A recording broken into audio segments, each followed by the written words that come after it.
اچھا یہ ایسا ہی ہے نا جیسے آج بھی ایک شخص ہوتا ہے جو بیچارہ لا علم ہوتا ہے، اس کو کچھ پتہ نہیں ہوتا، وہ اس کو جو سمجھ آتی وہ کر لیتا ہے، اس کا غلط کرنا بھی غلط ہے، اس کو درست نہیں کہہ سکتے. یعنی ایک جاہل شخص جو ہے اگر وہ غلطی کرتا ہے تو وہ بھی غلطی ہی ہے، لیکن ایک شخص جب پڑھ لکھ کے غلطی کرتا ہے تو وہ غلطی زیادہ بڑی غلطی ہوتی ہے. اسی لیے عام طور پہ لوگ کہتے ہیں نا، دیکھو ذرا ان کو، یہ قرآن پڑھے ہوئے لوگ ہیں، وَهُمْ يَتْلُونَ الْكِتَابَ، یہ قرآن پڑھتے ہیں، یہ پڑھے لکھے لوگ ہیں. یعنی ان پڑھ غلط کام کریں تو وہ بھی برا ہے، کیونکہ غلطی کو درست تو نہیں کہا جا سکتا، لیکن جب پڑھے لکھے لوگ غلطی کریں تو زیادہ بڑی غلطی. اس لیے اللہ سبحانہ وتعالیٰ یہاں ان کی غلطی کی شدت کو اور محسوس کرا رہے ہیں. وَهُمْ يَتْلُونَ الْكِتَابَ، پڑھ لکھ کے انکار کر رہے ہیں، پڑھ لکھ کے ان کو سمجھ نہیں آتا کہ صحیح کیا اور غلط کیا ہے، حق پر کون ہے اور ناحق کون ہے. پھر فرمایا كَذَلِكَ قَالَ الَّذِينَ لَا يَعْلَمُونَ مِثْلَ قَوْلِهِمْ، ایسی ہی باتیں کی تھی ان لوگوں نے جن کے پاس علم نہ تھا، جن کے پاس کتاب نہ تھی، کیونکہ کتاب سورس ہے علم کا. مثل قولہم، انہی کی طرح کی باتیں. گویا عالم جاہل سب برابر، جاننے والوں کا بھی طریقہ یہی رہا اور نہ جاننے والوں کا طریقہ بھی یہی ہے. وہ بھی ایسی باتیں کرتے رہے کہ ہر ایک خود کو حق پہ سمجھتا رہا اور باقی سب کو غلط. فاللہ یحکم بینہم یوم القیامہ، ایسے جھگڑے تو ہوتے رہیں گے، ان جھگڑوں کا فیصلہ دنیا میں نہیں ہو سکتا، وہ قیامت ہی کے دن ہوگا، اور وہ فیصلہ خود اللہ سبحانہ وتعالیٰ کرے گا. کس میں؟ فیما کانوا فیہ یختلفون، ان معاملات میں جن میں یہ اختلاف کرتے رہے. وہ واضح کر کے کھول کے بتا دے گا کہ کون سچا تھا اور کون جھوٹا، کون حق پر تھا اور کون ناحق تھا. سورۃ سبا 26 میں آتا ہے قُلْ يَجْمَعُ بَيْنَنَا رَبُّنَا، کہہ دیجئے ہمارا رب ہمیں جمع کرے گا، یعنی قیامت کے دن. ثُمَّ يَفْتَحُ بَيْنَنَا، پھر ہمارے درمیان فیصلہ کرے گا، بالحق، حق کے ساتھ. وَهُوَ الْفَتَّاحُ الْعَلِيمُ، اور وہ فیصلہ کرنے والا ہے، بہت جاننے والا ہے، یعنی اس کا فیصلہ درست ہوگا. تو اس آیت سے ہمیں یہ پتہ چلتا ہے کہ یہود و نصارہ میں بھی باہم جھگڑے اور عداوتیں رہی ہیں، یہ بھی باہم ایک دوسرے کے دشمن رہے ہیں. لیکن خاص طور پر یہ عداوت کب تھی؟ نبی صلی اللہ علیہ وسلم کی آمد سے پہلے.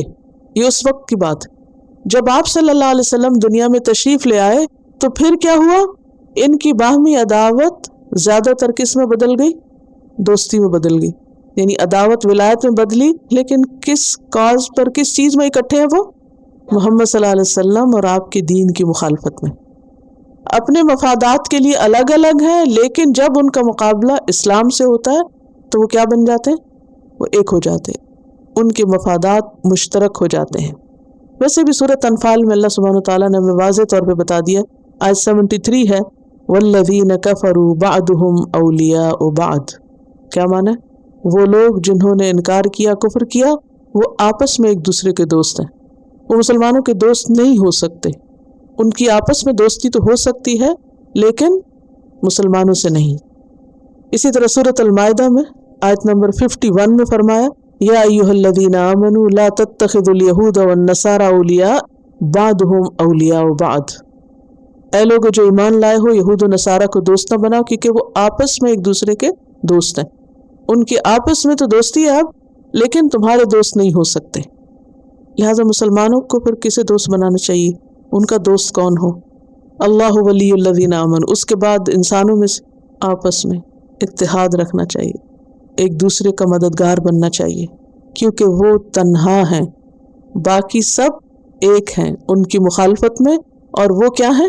اکیلے ہیں. لہٰذا انہیں آپس میں ایک دوسرے کا دوست ہونا چاہیے، اتفاق اور اتحاد سے رہنا چاہیے. والمؤمنون بعضهم اولیاء بعض. سورۃ التوبہ میں آتا والمؤمنون والمؤمنات بعضهم اولیاء بعض. مومن مرد اور عورتیں ایک دوسرے کے مددگار ہیں. لیکن آج عملاً حال کیا ہے؟ پریکٹیکلی صورتحال کیا ہے؟ کیا واقعی مومن آپس میں ایک دوسرے کے مددگار ہیں؟ تو پھر ایسے لوگوں کا کیا حال ہوگا کہ جن کے مخالف بھی ان کے دوست نہیں اور جو آپس میں بھی ایک دوسرے کے دوست نہیں. اور نتیجہ کیا ہے؟ وہی جو ہم دیکھ رہے ہیں اس وقت. مسلمانوں کا جو زوال ہے اس کی بنیادی وجہ یہی ہے. کہیں چند لوگ اکٹھے ہو کے کام کرنے لگے، اکٹھے نہیں رہ سکتے. چاہے وہ مسجد ہو، اللہ کا گھر ہو، کوئی مدرسہ ہو، کوئی اسلامک سینٹر ہو، کہیں ہو، آج مسلمانوں کا حال یہ کہ 2 لوگ اکٹھے نہیں چل پاتے۔ مسجدوں کے اندر جہاں اللہ کا نام لیا جاتا ہے وہاں ایک دوسرے کے دشمن اور ایک دوسرے کے لیے نفرت اور عداوت اور ضد اور حسد۔ کیا یہ اللہ کی رحمت سے دوری نہیں؟ اور اس کی بنیادی وجہ کیا ہے کہ دین کی روح کا علم نہیں۔ دین کا علم تو بہت ہو گیا لیکن دین کی روح نہیں، اسپرٹ نہیں، مقصد نہیں، آخرت کے معاملے میں سنجیدہ نہیں، اور ہر ایک دوسرے کو بلیم کرتا رہتا ہے۔ یہ ایک عام رویہ ہے، بلیمنگ ایٹیٹیوڈ، ہر وقت دوسروں کی غلطیاں نکالنا، وہ گمراہ ہے، وہ غلط ہے، اس کا قصور ہے، اور اپنے آپ کو پاک صاف قرار دینا۔ تو ہمیشہ دیکھنا یہ چاہیے اگر 2 لوگوں میں انبن ہو رہی ہے تو اس کی بنیادی وجہ کیا ہے؟ صرف دوسرے کا نہیں، میرا بھی کچھ قصور ہو سکتا ہے، لیکن اپنی طرف کم ہی لوگوں کی نظر جاتی ہے۔ اور یہاں یہ جو بات کی گئی نا، کذالک قال الذین لا یعلمون مثل قول، ایسی باتیں تو لا علم لوگ کرتے ہیں۔ پڑھ لکھ کر ایسے کام کرنا دراصل پڑھا لکھا ہونے کو بدنام کرنا ہے، اور اگر دین والے آپس میں لڑائیاں کریں تو یہ دین کو بدنام کرنا ہے۔ ایسا شخص دین کا عالم نہیں کہلا سکتا جو دین کا علم رکھ کے قرآن پڑھ کے پھر وہ نفرت کرے اور نفرت سکھائے۔ دین انسانوں کے درمیان آپس کی محبت پیدا کرتا ہے، اور حقیقی دین وہ ہوتا ہے کہ جس میں دل جڑے ہوئے ہوتے ہیں۔ دلوں کا پھٹے ہوئے ہونا تو عذاب کی قسم ہے، اللہ کی رحمت کی علامت نہیں ہوتی۔ اور اس معاملے میں صرف یہ ایٹیچیوڈ وقالت الیہود لیست النصارى علی شیء، وقالت النصارى لیست الیہود علی شیء، ایک اس کو بلیم کر رہا ہے، ایک اس کو بلیم کر رہا ہے، اور باقی لوگ بھی دوسروں کو بلیم کر رہے ہیں۔ گویا ہر جگہ حال یہی ہے کہ انسانوں کی عام ویکنس، ہم ٹھیک ہیں باقی سب غلط۔ اس بات کو یہاں کھولا جا رہا ہے۔ اور اگر آپ دیکھیں تو یہ ایک حقیقت ہے کہ ہر انسان کے اندر یہ ویکنس چھپی ہوئی ہے کہ وہ اپنے آپ کو تو خوب ڈیفینڈ کرتا ہے، چاہے غلطی پر بھی ہو تب بھی کیا کرتا ہے، نہیں میں ٹھیک ہوں اور غلطی تو تمہاری ہے، غلطی تو اس کی ہے۔ تو کبھی یہ کہنا کہ آئی واز رانگ، میں غلطی پر ہوں، میری غلطی ہو سکتی، یہ انسان کی عظمت کی علامت ہے، انسان کے سمجھدار ہونے کی علامت ہے۔ اور توبہ نام ہی اپنی غلطی کے اعتراف کا ہے، اپنی کوتاہی کو مان جانے کا نام توبہ ہے۔ جو اپنی غلطی نہ مانے اس کی توبہ توبہ ہی نہیں ہے۔ انسان کے گناہوں کی معافی بھی جب ہوگی جب وہ مانے کہ میں گناہ گار ہوں، لا الہ الا انت سبحانک انی کنت من الظالمین، یہ میری غلطی ہے۔ اور اس آیت سے یہ بات بھی پتہ چلتی ہے کہ خاص طور پر دینی اختلافات کا فیصلہ اور دین کے نام پہ جو جھگڑے ہوتے ہیں، بعض اوقات دنیا میں ان کا کوئی حل نہیں ہوتا، وہ اللہ ہی فیصلہ کرے گا قیامت کے دن، کیونکہ اس معاملے میں لوگ بہت شدید ہوتے ہیں۔ اسی لیے آپ دیکھیں کہ جو فرقہ واریت ہوتی ہے نا، گروہ بندیوں کو لوگ شکار ہوتے ہیں، وہ دوسرے کی بات سننے کے بھی روادار نہیں ہوتے، بالکل اپنے دماغ کو بند کیا ہوا ہوتا ہے۔ اسی لیے عمومی طور پر جو ریلیجس طبقہ ہوتا ہے وہ نیرو مائنڈڈ ہوتا ہے، اوپن مائنڈ نہیں ہوتا، سنتے نہیں کسی کی بات، سمجھنا ہی نہیں چاہتے، وہ کہتے ہیں بس جو ہمارے پاس ہے اس کو نہ چھیڑنا، یہی حق ہے، یہی سچ ہے، بھئی سنو تو صحیح، جانو تو صحیح۔ اسی طرح آپ نے دیکھو کہ جو لوگ فقہی اختلافات کرتے رہتے، نماز کے طریقے پہ اختلاف کرتے ہیں، تو اس میں اتنی بحثیں اور بعض اوقات مسجدوں میں فساد اور ایک دوسرے کے خلاف نفرتیں اور حسد، ساری انرجی جو ہے پھر وہ اس پہ لگ جاتی۔ تو ان چیزوں سے پرہیز کرنا چاہیے اور بہت ہی ہوش میں آنے کی ضرورت ہے۔ کسی کو یہ کہنے کا موقع نہیں ملنا چاہیے کہ یہ قرآن پڑھنے والے لوگ وہم یتلون الکتاب، یہ اخلاق ہے ان کا، یہ قرآن پڑھتے ہیں۔ ہمیں اپنے اس پڑھنے پڑھانے کی کیا کرنی چاہیے؟ حفاظت کرنی چاہیے کہ اس کو ٹھیس نہ لگے۔ جیسے ایک بہت پیاری چیز ہوتی ہے نا، تو انسان کہتا ہے بس ٹھیک ہے جو بھی ہو اس کو نہیں کرے کوئی۔ کبھی آپ نے کوئی نازک سی چیز ہاتھ میں اٹھائی ہوئی تو آپ کس طرح چلتے ہیں؟ سنبھل کے کہ اس کو نہ کوئی چھیڑے، اس کو نہیں ہلانا۔ جب دیکھیں نیو بورن بیبی ہوتا ہے نا، ماں کس طرح حفاظت کرتی، ہر چیز سے بچا کے رکھتی، اس کو نہیں ہاتھ لگے، اس کے اوپر نہ کوئی آ جائے، اس کو ٹھنڈ نہ لگے، گرمی نہ لگے، یہ نہ ہو جائے، وہ نہ ہو جائے۔ کیوں؟ کیونکہ اس سے محبت ہوتی ہے اس چیز سے، تو اس پہ وہ آنچ نہیں آنے دیتی، ہر چیز سے پروٹیکٹ کرتی۔ تو اگر ہمیں واقعی کتاب سے محبت ہے، قرآن سے محبت ہے، تو پھر ہمیں اس پہ آنچ نہیں آنے دینی چاہیے۔ کسی کو یہ کہنے کا موقع نہیں ملنا چاہیے کہ یہ قرآن پڑھے ہوئے، یہ قرآن پڑھتے ہیں۔ اور ایک اور بات یہ پتہ چلی یہاں سے کہ حق اور باطل کے درمیان فرق قرآن ہی کرتا ہے، کتاب سے پتہ چلتا ہے کہ کیا صحیح اور کیا غلط ہے۔ یعنی صحیح اور غلط کا معیار ہماری خواہشات پر نہیں، ہماری عقل پر نہیں، کس پر ہے؟ کتاب کیا کہتی ہے۔ تو اختلافات کا حل قرآن پاک میں کیا بتایا گیا کہ ان تنازعتم فی شیء فردوہ الی اللہ والرسول، جب تمہارا آپس میں اختلاف ہو تو جھگڑوں میں کیا کرو؟ اس کو اللہ رسول کی طرف لوٹا دو، یہ دیکھو وہ کیا کہتے ہیں، اور جو وہ کہتے ہیں اس کو مان لو، پھر اس کی تعویلیں نہ کرو، کیونکہ اس گروہ بندی کا نتیجہ کیا ہوتا ہے؟ مسجدیں ویران ہو جاتی ہیں۔ کئی قصے کہانیاں سنیں گے، مسجد میں ایک گروہ نے پہلے قبضہ کیا اور پھر وہ وہاں سے اٹھا کے دوسرے کو باہر پھینکوایا، پھر اس سے دوسرا، ہر جگہ کوئی نہ کوئی پالیٹکس چل رہی ہوتی ہے، اور بس ایک وار ہے پاور کی اور جاہ کی اور ان چیزوں کی ہرس ہے کہ ہم لیڈر بنے اور ہم بڑے بن جائیں۔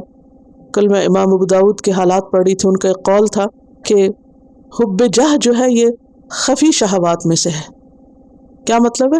حب الرئاسہ اور حب الجاہ، اتھارٹی اور پاور کی خواہش کہ میں لیڈر بنوں، میرا نام بڑا ہو، میری اتھارٹی، میرا کنٹرول ہو، میرا حکم ہو، یہ فساد کی جڑ ہوتی ہے نا۔ تو یہ ایک ایسی چیز ہے کہ جو انسان کے اندر چھپی ہوئی خواہشات ہیں ان میں سے ایک ہے کہ اس کو یہ بہت پسند ہوتا ہے کہ بس میری حکومت۔ آپ دیکھیں جتنے بھی جھگڑے ہیں گھروں میں، جھگڑے آپ دیکھیں ساس بہو دونوں میں کیا جھگڑا ہوتا ہے؟ میری حکومت، میرا حکم چلے، میری مرضی چلے۔ مسجدوں میں دیکھ لیں، کہیں دیکھ لیں، ہر جگہ فساد اسی بنیاد پر۔ اور یہ بعض اوقات انسان منہ سے نہیں کہتا کہ میں بڑا بننا چاہتا ہوں، یہ وہ چیز ہے کہ جو اندر چھپی ہوتی ہے اور انڈائریکٹلی انسان اس چیز کو ظاہر کر رہا ہوتا ہے مختلف طریقوں سے۔ جب آپ کسی کی بات سننے کے روادار نہیں ہوتے، ماننے کے نہیں ہوتے، اپنی منوانا چاہتے ہیں، تو یہ کس بات کا سائن ہے، کس چیز کا سمبل ہے؟ کہ آپ خود بڑا بننا چاہتے ہیں، صرف اپنی منوانا چاہتے ہیں۔ اور اس کے نتیجے میں کیا ہوتا ہے؟ جب دین کے کام میں اور دین کے نام پہ یہ چیزیں شروع ہو جائیں تو مسجدیں اور مدرسے ویران ہو جاتے ہیں، اجڑ جاتے ہیں۔ اور ایسا کرنے والوں کو اللہ نے اظلم کا، سب سے بڑا ظالم، ومن اظلم، اور کون بڑا ظالم ہے، ممن، اس سے بڑھ کر جو، منع کرے، روکے، مساجد اللہ، اللہ کی مسجدوں سے۔ گویا وہ شخص سب سے بڑا ظالم ہے جو لوگوں کو اللہ کی مسجدوں میں داخل ہونے سے روکے، مساجد اللہ سے۔ ان یذکر فیہا اسمہ، کہ اس میں اس کا نام لیا جائے، یعنی مسجدوں میں اللہ کا نام لینے سے منع کرے، وسعی فی خرابہا، اور اس کی بربادی کی بھاگ دوڑ کرے۔ اس میں ہم دیکھتے ہیں کہ شروع دور سے ہی کچھ نہ کچھ واقعات ہمیں ملتے ہیں۔ مثلا نبی صلی اللہ علیہ وسلم کی بعثت سے پہلے ابرہہ کا واقعہ آپ سب نے پڑھا ہوگا، سورۃ الفیل کا ترجمہ اور کچھ نہ کچھ کہانی۔ اس نے کیا چاہا تھا؟ وہ کیا کرنے آیا تھا مکہ؟ کعبہ کو گرانے۔ الم تر کیف فعل ربک باصحاب الفیل الم یجعل کیدہم فی تدلیل۔ ان کی چال کیا تھی؟ ان کی چال کہ آ کے کعبہ کو گرائیں۔ کیوں؟ تاکہ لوگ یہاں نہ آئیں، یہاں نہ اللہ کا نام لیا جائے، اس کے برعکس ان کے کنیسہ میں جائیں۔ تو بھی ایک مذہبی عداوت تھی۔ اس کے بعد نبی صلی اللہ علیہ وسلم جب ہجرت کر کے تشریف لے گئے تو حدیبیہ کے سال جب آپ عمرے کے لیے تشریف لائے تھے تو آپ کو حرم میں داخل ہونے سے روک دیا گیا۔ اور یہ کس نے روکا تھا؟ قریش نے۔ اصحاب الفیل کا لیڈر کون تھا؟ ابرہہ۔ یہاں اب کون ہے روکنے والے؟ خود قریش۔ اس وقت قریش کے خلاف انویژن تھی، اب خود قریش روک رہے ہیں کس کو داخل ہونے سے؟ نبی صلی اللہ علیہ وسلم اور آپ کے ساتھیوں کو۔ اور اس کے علاوہ بھی تاریخ میں کئی واقعات ملتے ہیں، اسے ٹیٹس نے بیت المقدس میں داخل ہو کے خرابیاں کی تھی، اسی طرح اور بھی وقتاً فوقتاً وہاں آگ لگائی گئی، توڑ پھوڑ کی گئی۔ اور آج دور تک ہم دیکھتے ہیں کہ مسجدوں کا حال کیا ہو رہا ہے، غیروں کے ہاتھوں بھی اور خود مسلمانوں کے ہاتھوں بھی۔ لیکن جو بھی کوئی اللہ کے گھر کو برباد کرے، اس میں فساد کرے، اسے ویران کرے، اسے اجاڑے اور اسے اس کے اصل مقصد سے دور کرے، وہ اللہ کی نگاہ میں سب سے بڑا ظالم ہے۔ مسجد بنانے کا اصل مقصد کیا ہوتا ہے؟ ان یذکر فیہا اسمہ۔ اور اس کی دلیل کیا ہے؟ نبی صلی اللہ علیہ وسلم کے اسوہ حسنہ سے آپ سب کو وہ قصہ یاد ہوگا کہ مسجد نبی میں ایک دفعہ ایک بدو آ گیا تھا اور اس نے آ کے کیا کیا؟ پیشاب کرنا شروع کر دیا۔ آپ صلی اللہ علیہ وسلم کے صحابہ اس کو مارنے کے لیے بھاگے تو آپ نے روک دیا، جو کر رہا کرنے، جو کر چکا تو آپ صلی اللہ علیہ وسلم اس کو پیار سے سمجھایا۔ آپ نے فرمایا، آپ کے الفاظ ہیں، ان هذه المساجد لا تصلح لشيء من هذا البول والقذر۔ یہ مسجدیں پیشاب اور گندگی وغیرہ کے لیے نہیں ہیں، انما هي لذکر اللہ، یہ مسجد کس لیے ہوتی ہے؟ اللہ کے ذکر کے لیے، والصلاۃ، اور نماز کے لیے۔ اور نماز بھی کیا ہے دراصل؟ اللہ کا ذکر، ولذکر اللہ اکبر، اللہ کے ذکر کی سب سے بڑی قسم، اور وقراءۃ القرآن، اور قرآن کی قرات کے لیے۔ یہ ہے مسجد کا ہول سول مقصد۔ اور جو اس مقصد میں خلل ڈالے کہ لوگ وہاں نہ ذکر کر سکیں بیٹھ کے، اور ذکر کی ایک قسم تسبیح وغیرہ ہے اور دوسری قسم کیا؟ پڑھنا پڑھانا۔ نبی صلی اللہ علیہ وسلم مسجد میں ہی تعلیم دیا کرتے تھے، اور تعلیم بھی کیا ہے؟ اللہ کی یاد ہے، اللہ کی یاد کا ایک ذریعہ ہے۔ تو مسجد میں داخل ہونے کی نیت کیا ہونی چاہیے کہ وہاں جا کر میں کیا کروں گا؟ یا تسبیح کروں گا، ذکر کروں گا، یا پھر پڑھاؤں گا دین کی کوئی چیز، یا پھر نماز، یا پھر اور کیا، قرآن کی تلاوت، اور اس کا ایک احترام ہونا چاہیے. اور جو کوئی اس کام کے لیے آنا چاہیے اسے آنے دینا چاہیے، دروازے اس کے بند نہیں کرنے چاہیے. ہاں اگر ضرورتاً کبھی مسجد کا دروازہ بند کرنا پڑے تو وہ اس میں نہیں آئے گا. مثلاً کب بند کرنا پڑتا ہے؟ صفائی کے وقت، یا پینٹ وغیرہ کے لیے، یا کوئی رینوویشن ہو رہی ہو اس وقت اس ایریے کو کارڈن کر دیا جاتا ہے. پھر اسی طرح کبھی رات کے وقت کہ کوئی بھی نہیں آتا اور اگر کھلا چھوڑ دیا جائے تو لوگ آ کے چیزیں چوری کر کے چلے جائیں گے تو اس کو لاک کرنا پڑے، وہ اس میں نہیں آتا. یہاں جس روکنے کی بات ہو رہی ہے وہ ہے لوگوں کو اللہ کے ذکر سے روکنا، اور خرابی اور اجاڑ کے لیے مسجد کو برباد کرنا اصل ظلم ہے. اور بربادی بھی دو طرح کی ہوتی، ایک ہے حصی اور ایک ہے مانوی. حصی کا کیا مطلب ہے؟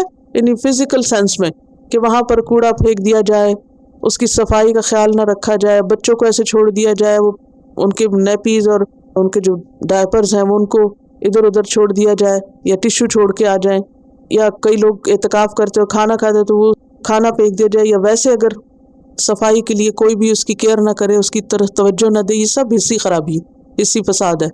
یعنی کوئی بھی چیز جو مسجد کی صفائی اور ستھرائی اور اس کی ظاہری جو حالت ہے اس میں بگاڑ کا سبب بنے تو وہ بھی خراب میں آتا ہے. اور دوسرا کیا؟ مانوی فساد کیا ہے کہ اس میں اللہ کا نام نہ لیا جائے، کوئی نماز پڑھنے نہ آئے، یا کوئی آئے تو اس کو ایسی ڈانٹ ڈپٹ کی جائے کہ وہ دوبارہ نہ آئے، یا اس کو ایسا ٹانٹ کیا جائے، یا پھر یہ ہے کہ اس میں اللہ کے سوا اوروں کی بہت باتیں ہوں. کیونکہ بعض اوقات کیا ہوتا ہے کہ مسجدوں میں نماز تو بالکل چھوٹی سی پڑھاتے ہیں اور باقی دنیا بھر کی پالیٹکس اس میں چلتی ہے، دنیا بھر کے قصے کہانیاں. نماز چھوٹی، خطبہ بہت لمبا، اور خطبے میں بھی اللہ رسول کا ذکر کم اور دنیا کی سیاست زیادہ، یا لوگوں کے منفی جذبات کو بھڑکانا. اس سے کیا ہوتا ہے، کچھ لوگ فیڈ اپ ہوتے ہیں اور وہ خطبے میں جاتے ہی نہیں ہیں، وہ جاتے ہیں عین نماز کے وقت کہ ہم نہیں یہ باتیں سننا چاہتے. تو یہ ڈائریکٹلی اور انڈائریکٹلی سب چیزیں کیا ہو جاتی ہیں، اللہ کے گھر کو ویران کرنے کا باعث بن جاتی ہیں. پھر اسی طرح شاپنگ سے منع کیا گیا، مسجد کے اندر خرید و فروخت اس سے منع کیا گیا. ایسے فضول اعلان جس سے اصل ذکر جو ہے وہ متاثر ہو اس سے بھی منع کیا گیا. کیونکہ ایک شخص نے اعلان کیا مسجد میں اس کی کوئی چیز گمی تھی تو آپ نے فرمایا کہ اللہ تمہاری یہ چیز نہ لوٹائے، تمہیں ملے ہی نہ. یعنی مسجد کو کھیل نہیں بنا لیں یا مسجد کا ممبر کا جو سپیکر ہے اسے ادھر ادھر کی فالتو باتوں کے لیے استعمال نہیں کرنا چاہیے. اس کا مقصد کیا ہے کہ لوگوں کے ذہن میں اللہ کا ذکر یا ذکر سے متعلق جو کوئی چیز ہے کہ جس سے لوگوں کو فائدہ ہو اس چیز کے لیے استعمال ہو. اسی طرح لڑائی جھگڑا، آپس کی پالیٹکس، پھر مذہبی تعصب، گروہ بندی، فرقہ واریت، یا پھر شرکیہ کام، غیر اللہ کو پکارنا، یا پھر خطبے کے دوران گالی گلوچ کرنا یا کسی کے اوپر لان تان کرنا، یہ تمام چیزیں مانوی طور پر فساد اور خرابی کا ذریعہ بنتی ہیں.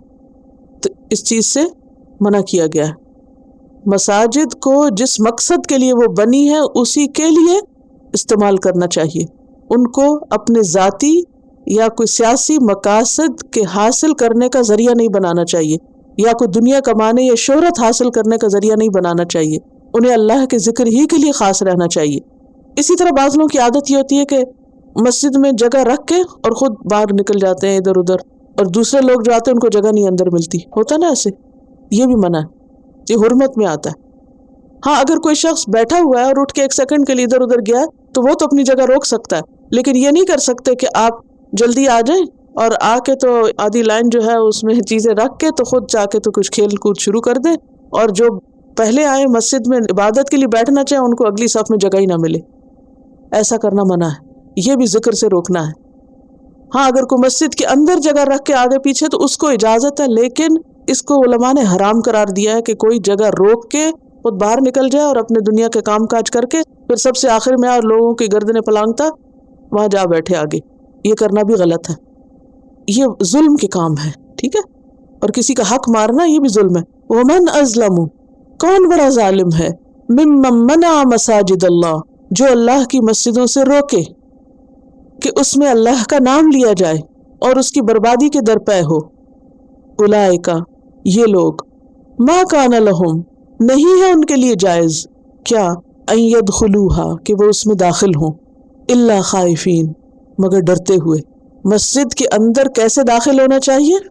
اللہ کے ڈر کے ساتھ، اللہ کا خوف دل میں ہو کہ میں اندر جا رہا ہوں، کہیں مجھ سے کوئی ایسا کام نہ ہو کہ جو اللہ کو پسند نہ آئے، یا یہ کہ میں ایسی نماز پڑھوں کہ وہ قبول ہو جائے، کہیں ایسا تو نہیں کہ میں عبادت کروں اور میری عبادت ریاکاری میں آ جائے، کیونکہ مسجد میں اگر کوئی زیادہ دیر بیٹھا رہے تو اس کے دل میں شیطان کیا ڈالنے لگتا ہے، تم تو بڑے نیک ہو، دیکھا سارے چلے گئے ہیں اور تم یہاں اکیلے بیٹھے عبادت کر رہے ہو، نفل پڑھ رہے ہو، دیکھا آج تو کسی نے سنتیں پڑھی نہیں، صرف تم ہی ہو جو سنتیں پڑھ رہے ہو اور نفل بھی پڑھ رہے ہو۔ تو اگر کوئی اس کو ایسا کرتے دیکھ لے تو خوش ہونے لگے، نہیں، اللہ سے ڈرنا چاہیے کہ کہیں عبادت ضائع نہ ہو جائے۔ اولئک ما کان لہم ان يدخلوها الا خائفین لہم فی الدنیا خزی، ان کے لیے دنیا میں بھی رسوائی ہے، ڈسگریس ہے، یہ ان کے اپنے ہاتھوں کی کمائی ہے۔ وَلَهُمْ فِي الْآخِرَةِ عَذَابٌ عَظِيمٌ، اور ان کے لیے آخرت میں بھی بہت بڑا عذاب ہے۔ تو گویا مسجدوں کو نقصان دینے والوں کے لیے دوہری سزا ہے، دنیا کی بھی اور آخرت کی بھی۔ سورۃ انفال میں آتا ہے وَمَا لَهُمْ أَلَّا يُعَذِّبَهُمُ اللَّهُ وَهُمْ يَصُدُّونَ عَنِ الْمَسْجِدِ الْحَرَامِ، اور اللہ ان کو عذاب کیوں نہ دے حالانکہ وہ مسجد حرام سے روکتے ہیں۔ تو وجہ کوئی بھی ہو، لیکن اصل چیز ہے نتیجہ، کہ ہمارے کس کام سے نتیجہ کیا نکل رہا ہے، مسجد آباد ہو رہی ہے یا ویران ہو رہی ہے، مسجد اپنا مقصد پورا کر رہی ہے یا نہیں پورا کر رہی۔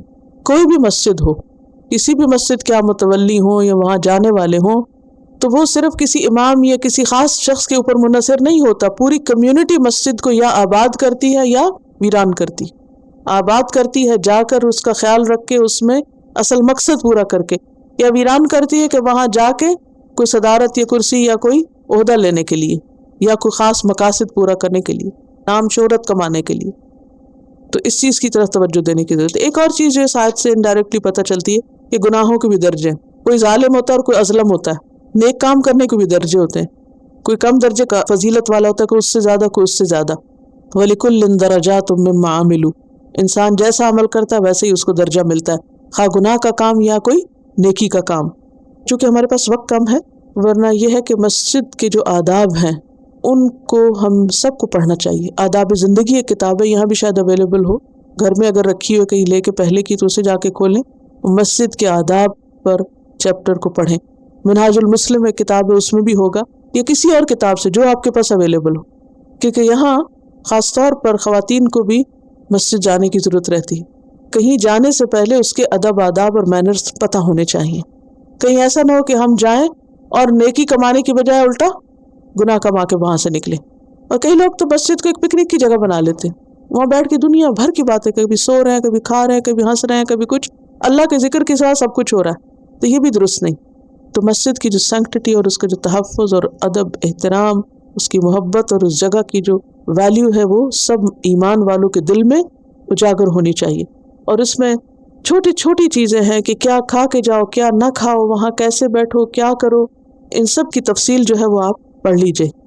وَلِلَّهِ الْمَشْرِقُ وَالْمَغْرِبُ، جب مسجدوں کی بات ہوئی تو لوگ پھر کیا سمجھتے ہیں کہ سارا دین صرف مسجد کے اندر ہے، یا کسی ایک خاص ڈائریکشن میں، کسی ایک خاص جگہ پر، اور اس کے بعد جو جی چاہے کرو۔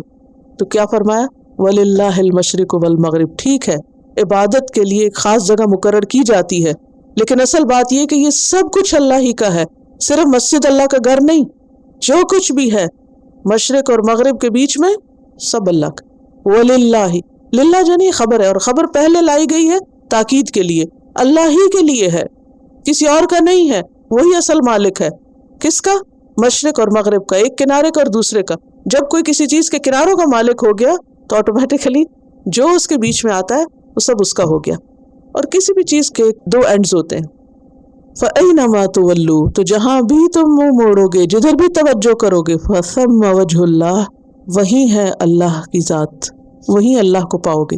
جہاں جاؤ گے اللہ کو پاؤ گے، مشرق میں جاؤ، کسی ویسٹرن کنٹری میں جاؤ یا کسی ایسٹرن کنٹری میں جاؤ، دنیا کے ایک کونے میں ٹریول کرو یا دوسرے میں کرو، ہر جگہ خدا کی ذات موجود ہے۔ ایسٹ اینڈ پہ رہو، ویسٹ اینڈ پہ رہو، جہاں بھی ہو، مسجد وہاں ہے یا نہیں، اللہ کی ذات ہر جگہ ہے۔ اور اس کے بارے میں یہ کہا جاتا ہے کہ مدینہ میں جب آپ صلی اللہ علیہ وسلم تشریف لائے تو شروع میں آپ کو حکم دیا گیا کہ آپ بیت المقدس کی طرف منہ کریں، کیونکہ مدینہ میں یہود رہتے تھے اور ان کے ساتھ ایک ہم آہنگی کے لیے ابتدا میں انہی کے قبلے کو فالو کرنے کا حکم دیا گیا۔ پھر کچھ عرصے کے بعد آپ کا قبلہ بدل دیا گیا۔ اس پر یہود جو تھے وہ ناراض ہو گئے اور آپ کی نبوت پہ شک کرنے لگے.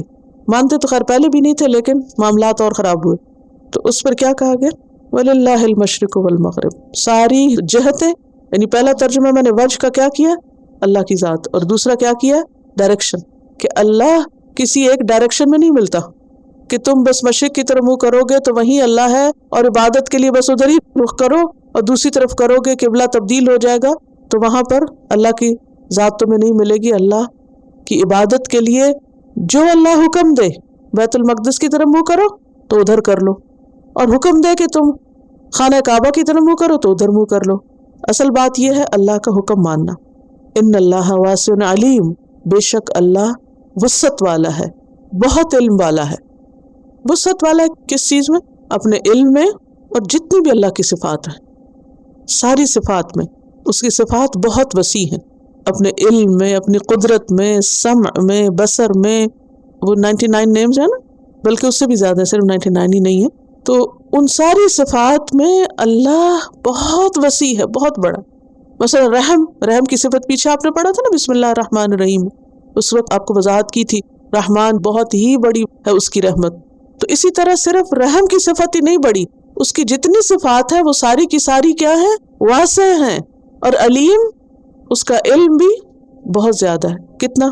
مخلوق کے مقابلے میں کتنا اپوزٹ. سوچئے آیت الکرسی آتی وَلَا يُحِيطُونَ بِشَيْءٍ مِّنْ عِلْمِهِ إِلَّا بِمَا شَاءَ وَسِعَ كُرْسِيُّهُ السَّمَاوَاتِ وَالْأَرْضِ. اس کا علم ہر چیز پہ چھایا ہوا ہے، ہر چیز کا احاطہ کیا ہوا ہے.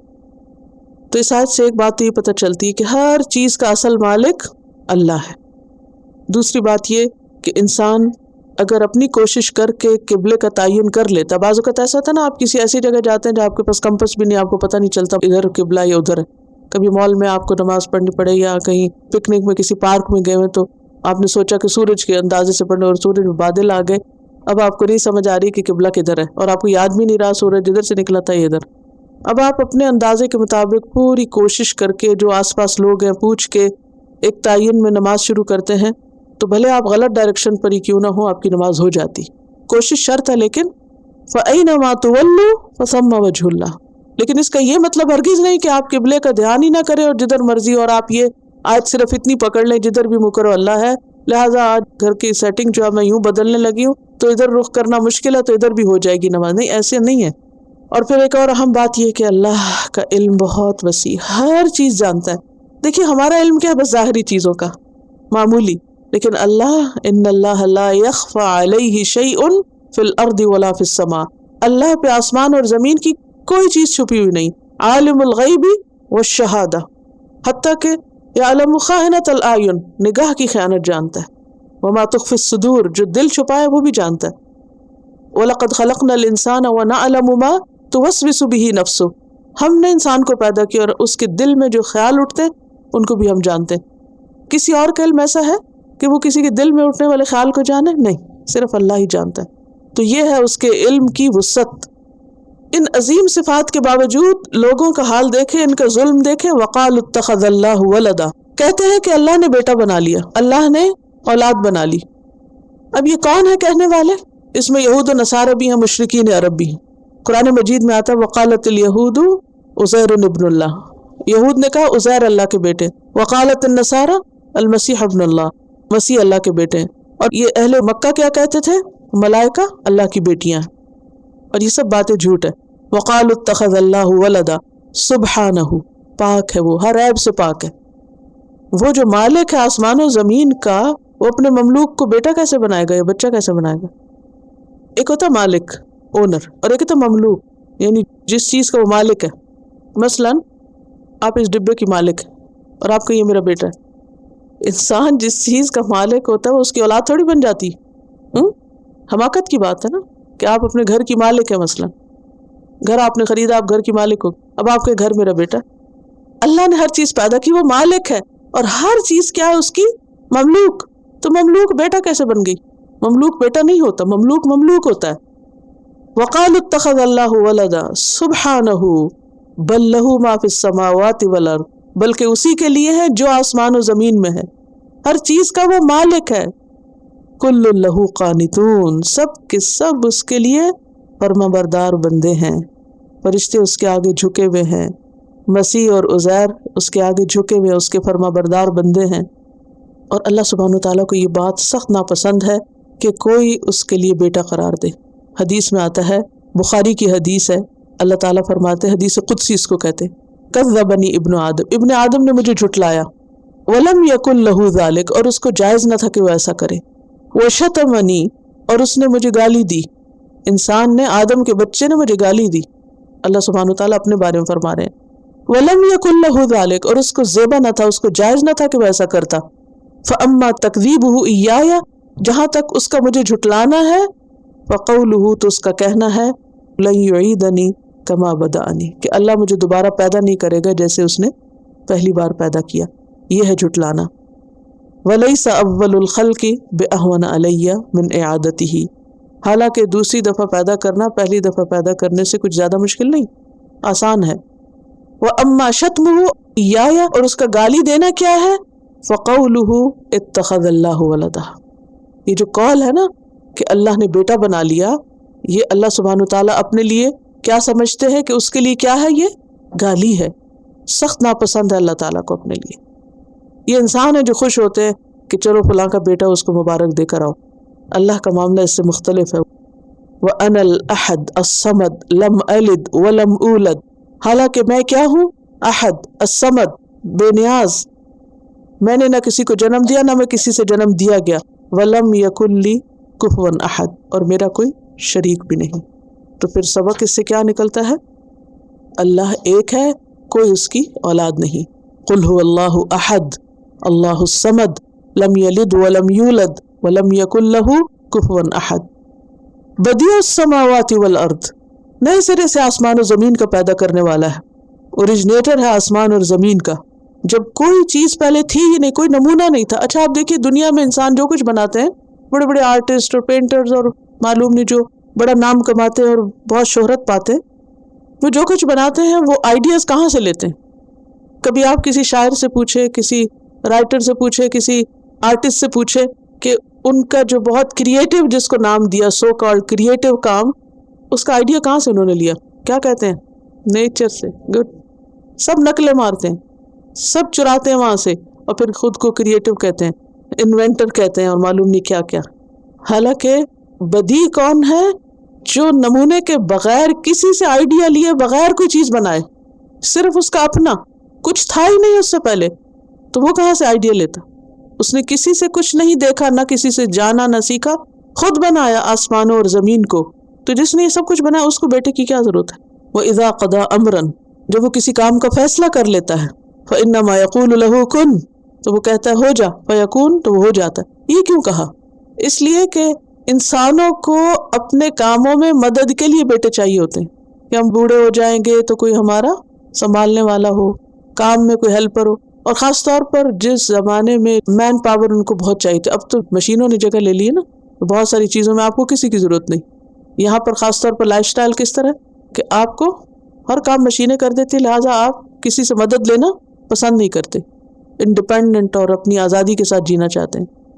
لیکن پہلے زمانے میں کیا ہوتا تھا کہ ہر کام کے لیے انسانوں کی ضرورت، تبھی لوگ ایک دوسرے کے قریب رہتے تھے. اب کوئی ایک دوسرے کو پوچھتا بھی نہیں، ضرورت ہی نہیں کسی کی، ہر کوئی انڈیپینڈنٹ. تو یہاں پر اللہ سبحانہ وتعالیٰ کیا فرماتے، اس کو نہیں ضرورت کسی بیٹے بیٹی کی، کوئی ضرورت نہیں، وہ سب سے بے نیاز ہے. وَرَبُّكَ الْغَنِيُّ ذُو الرَّحْمَةِ، اس کو تو اپنا کام کرانے کے لیے کیا چاہیے، صرف کن کہنے کی ضرورت ہے اور کام ہو جاتا ہے. وہ کیوں کسی کو بیٹا کہے؟ دلیل کیا دیتے، چونکہ عیسیٰ علیہ السلام کا باپ نہیں تھا، لہٰذا ان کے باپ نعوذ باللہ اللہ ہیں. نہیں، جو ساری کائنات وہ بنا سکتے تھے کہ عیسیٰ علیہ السلام کو بن باپ پیدا نہیں کر سکتا. اگر آدم کو بغیر باپ اور ماں کے پیدا کر سکتا ہے تو عیسیٰ علیہ السلام کو بنانا کیا مشکل ہے؟ ان مثل عیسیٰ عند اللہ کمثل آدم خلقہ من تراب ثم قال له کن فیکون.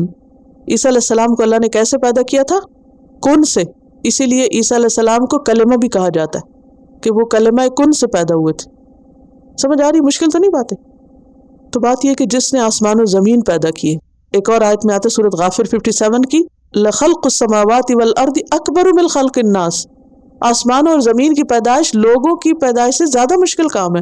جس نے وہ بنا لیا وہ انسان کیوں نہیں بنا سکتا؟ وہ سب کچھ بنا سکتا ہے. تو بنیادی طور پر اس آیت میں اللہ کی قدرت کا بیان ہے. اور اللہ کن سے کوئی بھی کام کرا سکتا ہے. آپ کو معلوم ہے نا، جب اللہ سبحانہ وتعالیٰ نے قلم کو پیدا کیا تو اس کو کہا کہ لکھو.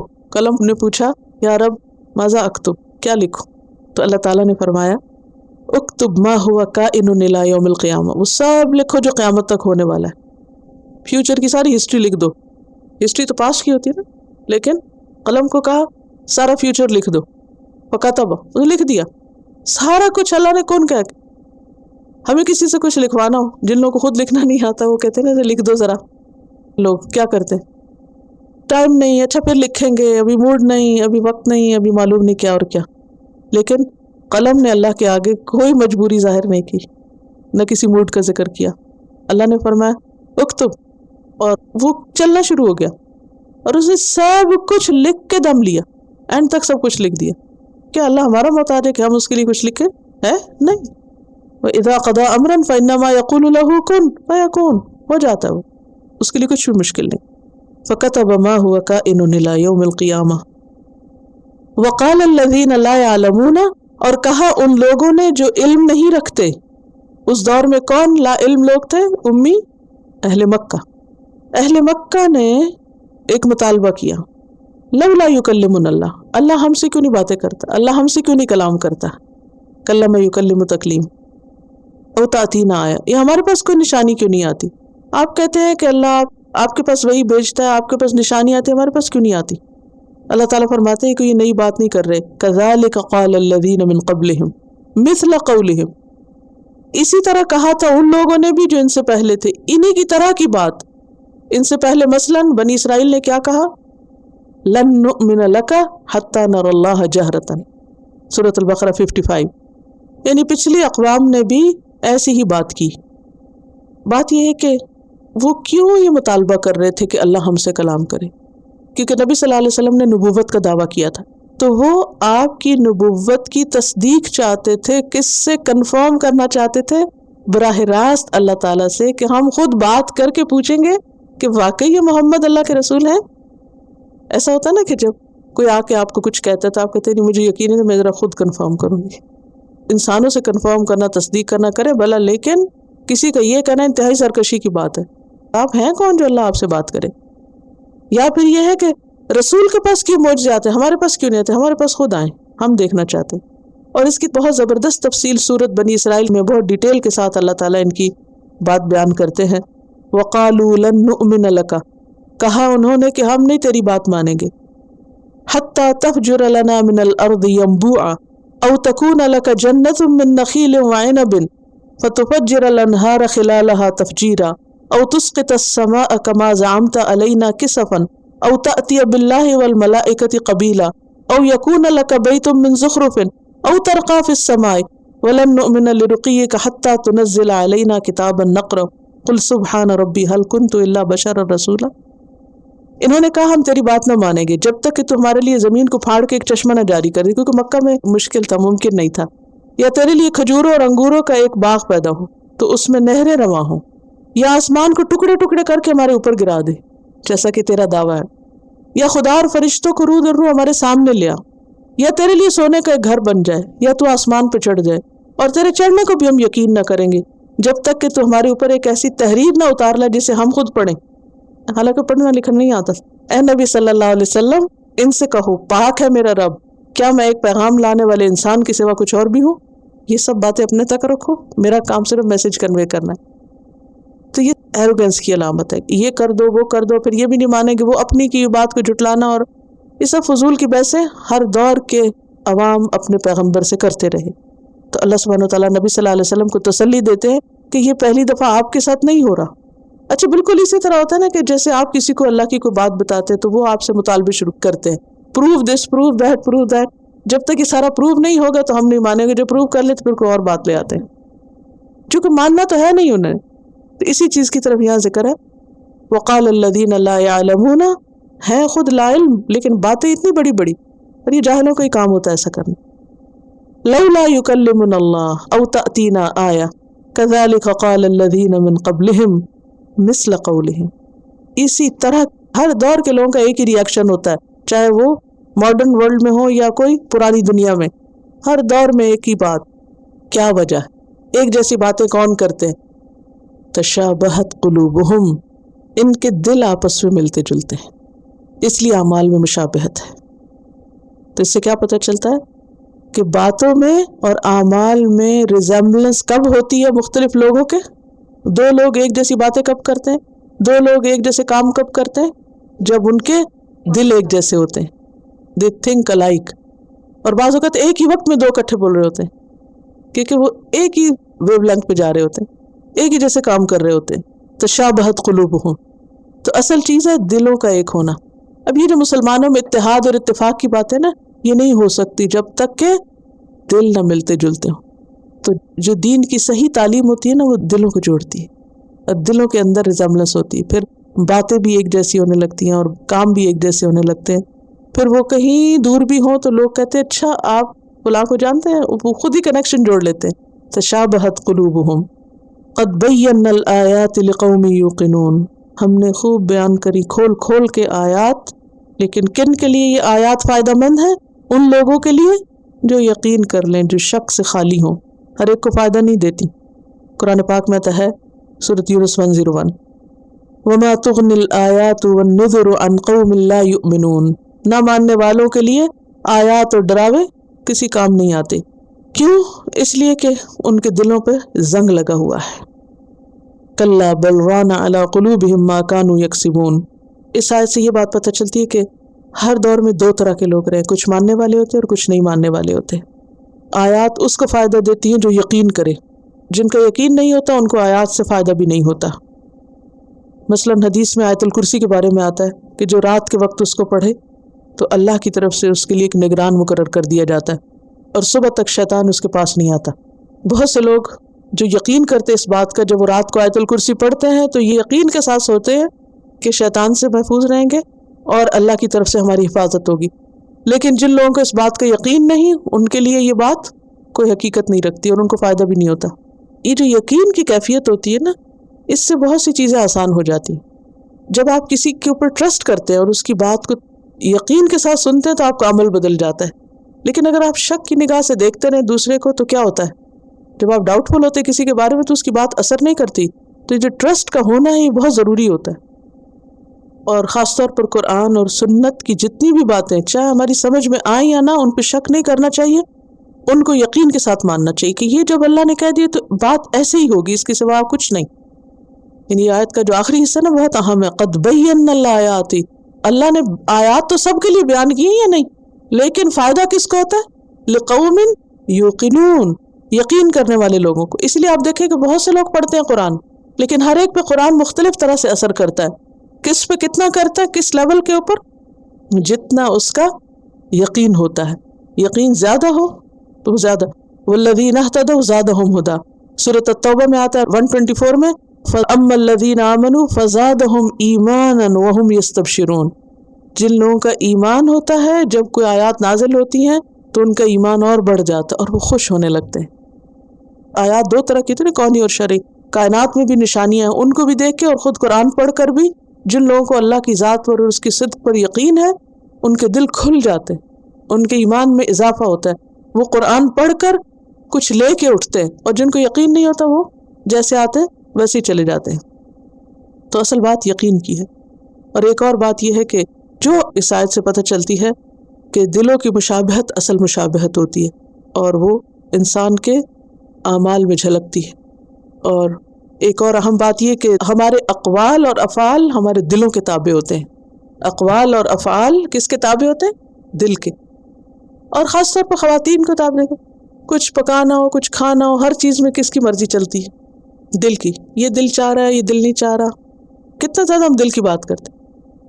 جیسے آپ کے ساتھی ہوگے ویسے آپ کی مشابہت ہو جائے گی، اور آپ کسی کے ساتھی بنتے اس وقت جب آپ کی کامن انٹرسٹ ہو، تو کامن انٹرسٹ ہی مشابہت قلوب ہے دراصل۔ لیکن اہم بات کیا سیکھنے کی کہ ہمارے اقوال، باتیں اور اعمال کس کے تابع ہوتے ہیں؟ دل کی۔ لہٰذا اصل جس چیز کی صفائی کی ضرورت ہے وہ کیا ہے؟ دل۔ دلوں پہ کام کرنے کی ضرورت ہے۔ ہم نے پڑھا نا کہ قرآن پاک کس پہ نازل ہوا تھا؟ آپ صلی اللہ علیہ وسلم کے قلب مبارک پر، آپ کے دل پر۔ حضرت عائشہ آپ صلی اللہ علیہ وسلم کے بارے میں کیا فرماتی کہ وہ کیا تھے؟ چلتا پھرتا قرآن تھے۔ تو گویا جو ان کے دل پر تھا وہ ان کے عمل اور ان کے ظاہر میں بھی آ گیا. تو جب کوئی چیز دل پہ لگ جاتی ہے تو یہ ہو نہیں سکتا کہ پھر عمل میں نہ آئے، عمل خود بخود بدلنے لگتا ہے. انا ارسلناک بالحق بشیرا ونذیرا، بے شک ہم نے آپ کو بھیجا ہے حق کے ساتھ. کس کو؟ محمد صلی اللہ علیہ وسلم کو بھیجا ہے حق کے ساتھ، یعنی ہدایت کے ساتھ. بشیرا ونذیرا، دو کام دے کر، دو صفات آپ کی بیان ہوئی، اچھی خبر دینے کے لیے بھی اور ڈرانے کے لیے بھی. اچھی خبر کس کے لیے؟ جو اچھا کرے، اور ڈرائے کس کو؟ جو برا کرے. جیسے سورۃ الکہف کے شروع میں آتا ہے نا، الحمدللہ الذی انزل علی عبدہ الکتاب ولم یجعل لہ عوجا قیما لینذر بأسا شدیدا من لدنہ ویبشر المؤمنین الذین یعملون الصالحات ان لہم اجرا حسنا ماکثین فیہ ابدا وینذر الذین قالوا اتخذ اللہ ولدا ما لہم بہ من علم ولا لآبائہم. تو بشارت کس کے لیے؟ ایمان اور عمل صالح والوں کے لیے، اور انذار کس کے لیے؟ جنہوں نے کہا اللہ نے بیٹا بنا لیا. تو بشیر و نذیرا. ولا تسأل، اور آپ سے نہیں پوچھا جائے گا، عن اصحاب الجحیم، جہنم والوں کے بارے میں. اہل جہنم کے بارے میں آپ سے نہیں سوال کیا جائے گا. آپ کا کام کیا ہے؟ خبردار کرنا. آپ کی ذمہ داری ختم، اب آپ سے سوال نہیں ہوگا. اس آیت سے ایک بات یہ بھی پتہ چل رہی ہے کہ آپ کی رسالت برحق ہے. آپ جو لائے وہ سچ ہے، جو لائے ہیں، چاہے قرآن ہے چاہے سنت ہے، کیا ہے وہ؟ سچ. دوسری بات یہ ہے کہ آپ صلی اللہ علیہ وسلم خبردار کرنے والے ہیں. اگر کوئی بگڑتا ہے تو اس کے بگاڑ کی ذمہ داری آپ پہ نہیں. سورۃ القصص 56 میں آتا ہے انک لا تہدی من احببت. الشورى 48 میں آتا ہے ان علیک الا البلاغ، آپ کی ذمہ داری کیا؟ پہنچا دینا. الغاشیہ 21 میں آتا ہے فذکر انما انت مذکر، آپ نصیحت کریے کیونکہ آپ کا کام کیا؟ نصیحت کرنا. لست علیہم بمسیطر، آپ ان پہ داروغہ نہیں ہیں. ایک اور بات یہ ہے کہ آپ بشیر و نذیر تو تھے، آپ الہ نہیں تھے. آپ کا ربوبیت اور الوہیت میں کوئی حصہ نہیں. آپ رسول ہیں، معبود نہیں ہیں. اور پھر خوشخبری کس کے لیے ہے؟ اچھے کام کرنے والوں کے لیے. تو ہم سب کو کیا کرنا چاہیے؟ اچھے کام. اچھا کام کون سا ہے؟ جس کو کر کے دل میں اطمینان اور خوشی آئے. حدیث میں آتا ہے مسند احمد من سرتہ حسنتہ وساءتہ سیئتہ فذلک المؤمن، جس شخص کا اچھا کام اس کو خوش کرے اور برا کام اس کو برا لگے، وہی مومن ہے. تو ایمان کی علامت کیا ہے؟ کہ جب آپ نیکی کریں تو آپ کا دل خوش ہو، اور جب برا کرے تو آپ کے اندر تکلیف ہو، آپ کو اپنی غلطی خود نظر آ جائے. یہ ایمان ہے. اور جب اچھائی کی توفیق ہو تو کیا کریں؟ شکر ادا کریں. حدیث میں آتا ہے، بخاری کی حدیث ہے، یا عبادی انما ہی اعمالکم، اے میرے بندو یہ تمہارے اعمال ہی ہیں، احصیھا لکم، جنہیں میں گن گن کے رکھ رہا ہوں تمہارے لیے. اللہ کے پاس کیا جا رہا ہے؟ اعمال. اور ان کو اللہ تعالیٰ کیسے رکھ رہے ہیں؟ گن کے، کیٹیگرائز کر کے. ثم اوفیکم ایھا، پھر میں پورا پورا ان کو واپس دوں گا تمہیں. آج جو کچھ ہم کر رہے ہیں جا رہا ہے، جمع ہو رہا ہے، کل واپس آپ ہی کو ملے گا. فمن وجد خیرا، تو جو خیر پائے، فلیحمد اللہ، چاہیے کہ اللہ کا شکر ادا کرے. ومن وجد غیر ذالک، اور جو اس کے علاوہ پائے، او قال سوا ذالک، یا آپ نے فرمایا اس کے سوا پائے، فلا یلومن الا نفسہ، تو صرف اپنے آپ ہی کو ملامت کرے، خود کو ہی قصوروار ٹھہرائے. تو اس سے کیا پتہ چلتا ہے؟ نیکی کرنا خوشی کا باعث ہوتا ہے. اور یہاں جو نبی صلی اللہ علیہ وسلم کی دو صفات، اس کے علاوہ بھی کئی صفات آتی ہیں اور بہت ہی خوبصورت صفات ہیں. انشاءاللہ کبھی موقع ہو تو ان کا ذکر ہوگا، لیکن آج وقت نہیں ہے تو اتنا ہی کافی ہے. وَلَن تَرْضَىٰ عَنْكَ الْيَهُودُ وَلَا النَّصَارَىٰ، یہود و نصارہ آپ سے ہرگز راضی نہیں ہو سکتے، کبھی خوش نہیں ہوں گے. کتنی بڑی خبر. نبی صلی اللہ علیہ وسلم سے جو ان کی عداوت تھی، دشمنی تھی، اس کو کھول کے رکھ دیا گیا. آپ صلی اللہ علیہ وسلم ہر ایک کی ہدایت چاہتے تھے، ہر ایک کے خیر خواہ تھے. آپ ان کی تالیف قلب چاہتے، ان کے لیے نرم گوشہ رکھتے کہ کسی طرح یہ ہدایت پہ آ جائے. لیکن آپ کو کیا بتا دیا گیا؟ امید نہ رکھو زیادہ، یہ آپ سے راضی نہیں ہوں گے. حتیٰ تتبع ملتہم، یہاں تک کہ آپ انہی کے دین میں آ جائیں. ہاں، اگر آپ ان کے دین اور طریقے کی پیروی کریں گے تو پھر آپ سے خوش ہو جائیں گے. قل ان ھدی اللہ ھو الھدی، کہہ دیجئے بے شک ہدایت اللہ کی دراصل ہدایت ہے. ہدایت یہودی بننے یا عیسائی بننے میں نہیں، فرقہ واریت میں نہیں، کسی خاص گروہ میں شامل ہونا ہدایت نہیں. ہدایت کیا ہے؟ جو اللہ کی ہدایت ہے. اور یہاں یہ جو ہوا کا لفظ بیچ میں آ رہا ہے نا، اسے کہتے ہیں ضمیر فصل، اور یہ کسی چیز کو اسپیسیفک کرنے کے لیے اور باقی سب کی نفی کرنے کے لیے آتا ہے کہ اصل ہدایت اللہ کی ہے، اس کے علاوہ کوئی چیز ہدایت نہیں ہے. یہ معنی بنتا ہے. یعنی ہدایت وہ نہیں جس پر تم ہو. آج کے لیسن کے شروع میں ہم نے پڑھا تھا نا کہ ایک گروہ کہتا ہے تم کسی چیز پر نہیں، دوسرا کہتا ہے تم کسی چیز پر نہیں، وہ دونوں ایک دوسرے کو گمراہ قرار دیتے ہیں.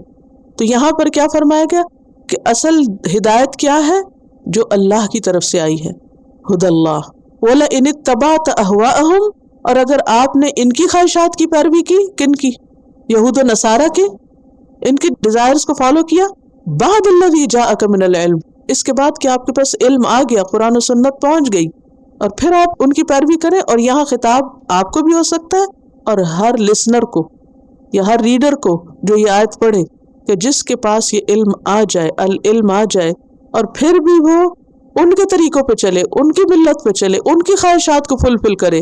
مالک من اللہ من ولی ولا نصیر، تو اللہ اپنی مدد اور اپنی ولایت سے ان کو بری ذمہ قرار دیتا ہے کہ میں بری ہوں پھر تمہاری مدد سے، میری طرف سے مدد نہیں آئے گی تمہارے پاس.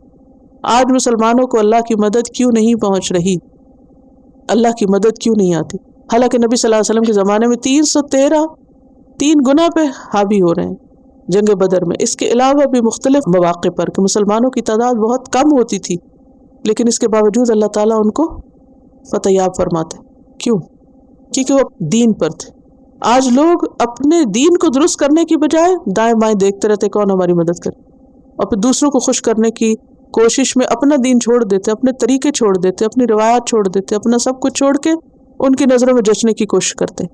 تو جو کوئی ایسا کرے، کوا چلا ہنس کی چال اپنی بھول گیا، نہ ادھر کے رہے نہ ادھر کے رہے، نہ خدا ہی ملا نہ وصال صنم. اللہ کی مدد سے بھی گئے اور دنیا میں بھی ذلیل و رسوا ہوئے. کہاں کے رہے؟ پھر کہیں کے بھی نہیں. یہی حال ہو رہا ہے آج ہم سب کے ساتھ. اور ولی کون ہوتا ہے؟ جو فائدہ پہنچائے. پھر اللہ کی طرف سے کوئی فائدہ نہیں پہنچے گا. ولا نصیر، مشکل میں پھنسو گے تو وہاں سے مدد بھی نہیں آئے گی، وہاں سے ہیلپ نہیں آئے گی اوپر سے. کتنی بڑی وارننگ. تو اس آیت سے پتہ کیا چلتا ہے کہ یہود و نصارہ اس وقت تک مسلمانوں سے راضی نہیں ہو سکتے جب تک کہ وہ ان کے طریقے نہ اختیار کریں. دوسری بات یہ ہے کہ ہدایت کسی خاص گروہ کے ساتھ منسلک نہیں، فرقے کے ساتھ نہیں. ہدایت اصل میں کیا ہے؟ جو اللہ کی طرف سے آیا ہے. اور پھر یہ کہ اصل علم جب انسان کے پاس آ جائے تو انسان اس کی قدر کرے اور اس پر چلے، تو تھوڑا عمل بھی کافی ہو جائے گا اگر درست ہو، اور بہت سی کوششیں بھی بیکار ہو جائیں گی اگر غلط ہوں. دیکھیے نا کہ بعض اوقات کچھ لوگ تھوڑے وقت میں بہت سا کام کر لیتے ہیں. وجہ کیا ہوتی ہے؟ طریقہ درست ہوتا ہے. اور کچھ لوگ سارا دن لگا کے بھی کہیں نہیں پہنچتے. کیوں؟